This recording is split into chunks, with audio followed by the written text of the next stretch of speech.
Late one evening, as the sun faded beyond the rooftops of Oda and most of the town retreated into the quiet of the night, a black SUV with no insignia turned slowly into a gated compound. The vehicle had no sirens, no party emblems, just deeply tinted windows and a cautious driver. Inside the back seat sat Peter Obi, the soft-spoken but determined former governor and presidential hopeful. He had come quietly, without aides or press, to the private residence of Bishop David Oyedepo. The visit wasn't on any public schedule. It wasn't discussed in political circles or mentioned in church corridors. It was arranged through discreet phone calls between one of Obi's trusted allies and a long-serving associate within Oyedepo's close circle. The message had been clear. Peter Obi wanted a one-on-one audience with the bishop without noise, without protocol, without attention. Upon arrival, he was ushered through a side entrance usually reserved for close family.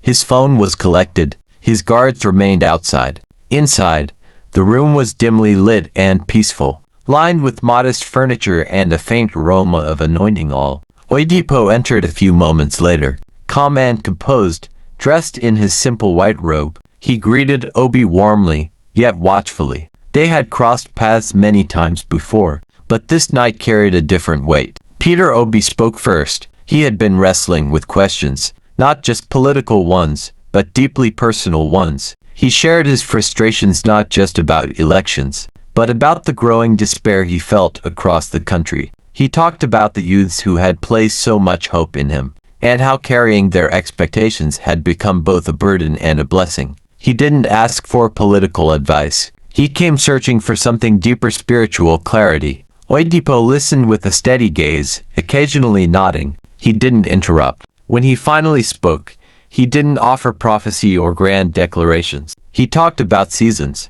about waiting, about integrity, and the spiritual cost of public service. He reminded Obi that not all battles are won in public, and not all victories are loud. Then came a long silence, one that wasn't awkward, but weighty. Peter Obi lowered his head and whispered a quiet request. It wasn't about power, not about elections, not even about Nigeria. It was a request for peace, inner peace. He asked for prayer, not because he felt weak, but because he knew the road ahead would demand more strength than politics could ever provide. Oyedepo stood, placed his hand gently on Obi's head, and prayed. There were no theatrics, no dramatic shouting, just a quiet, powerful moment between a man of politics and a man of God.